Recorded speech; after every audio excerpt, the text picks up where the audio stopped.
माँ की ममता, एक रुला देने वाली कहानी। एक रात मनोज अपनी पत्नी मोना के साथ शादी की पार्टी से अपने घर लौट रहे थे।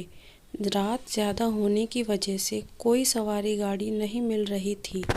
मनोज का घर मुश्किल से 3 किलोमीटर की दूरी पर देहरादून के एक गांव में था।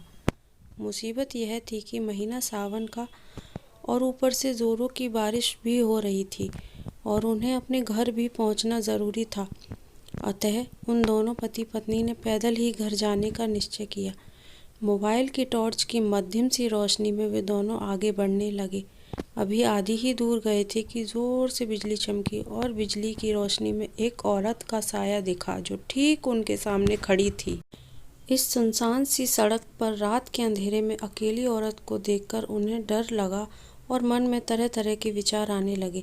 कहीं कोई खैर जो भी हो देखा जाएगा, ऐसा सोचते हुए उन दोनों ने अपने कदम आगे बढ़ाए। बिजली बार बार लगातार चमकने लगी और बिजली की चमक में वो औरत दूर से ही साफ दिख रही थी। वो औरत उन्हें रुकने का इशारा कर रही थी। उन्हें देखकर मनोज बाबू की पत्नी की तो हालत खराब हो रही थी, लेकिन मनोज को अब लगने लगा कि शायद ये औरत कोई मुसीबत में है। मनोज जब रुके, वो औरत उनसे हाथ जोड़ते हुए बोली, भाई साहब प्लीज़ मेरी मदद कीजिए।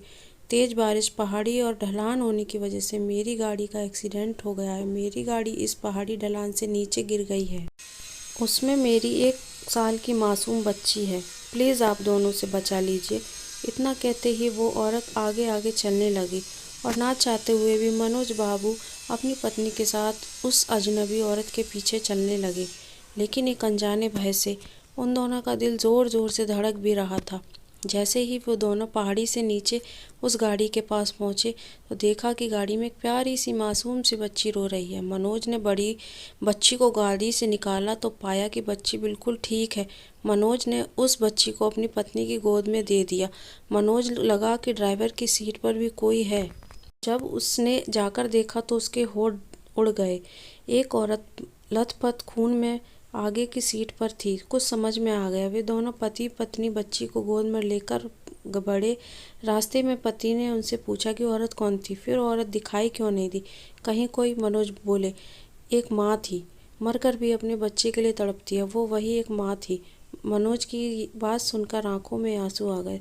दोस्तों, अगर कोई मुसीबत में है तो उसकी सहायता ज़रूर करें। धन्यवाद।